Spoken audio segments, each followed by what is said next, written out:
Hi, I'm Simon with AppliancePartsPros.com. Today we're going to show you how to repair your appliance. Are you ready? Remember, anytime you work on your appliance, make sure it's unplugged or the circuit breakers are off so there is no chance of electrocution. In this video, we'll show you how to replace the door handle in a Bosch dishwasher. It's going to be a very easy repair. Should only take a few minutes to show you how to do it. For this job, we're going to need a Torx 20 screwdriver. When you open up the package, you're going to get a new door handle.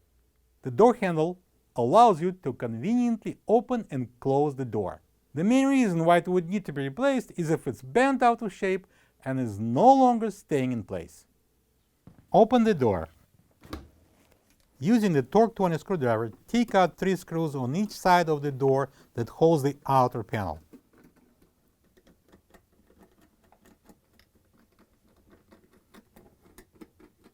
Slide down and out the panel to remove it. If one or both spaces jumps at you, just put them back.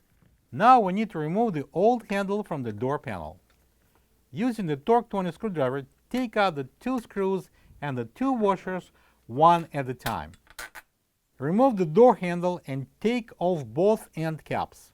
This is the old door handle next to the new one. If you don't have this part, you can get it from AppliancePartsPros.com. Install the handle end caps so the pins on the caps match the other holes in the handle.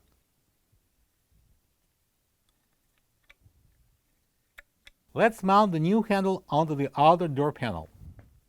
Then install the screws with the washers. Tighten the screws with a Torx 20 screwdriver. Install the outer panel, slide it up and push it in.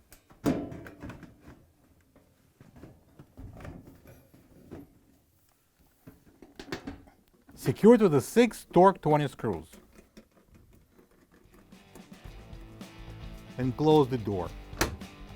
Plug the dishwasher in and enjoy your clean dishes. Thank you for being a part of another successful repair brought to you by AppliancePartsPros.com. For any of your future appliance repair projects, please check out our other repair videos available on our site, on Facebook, and on YouTube.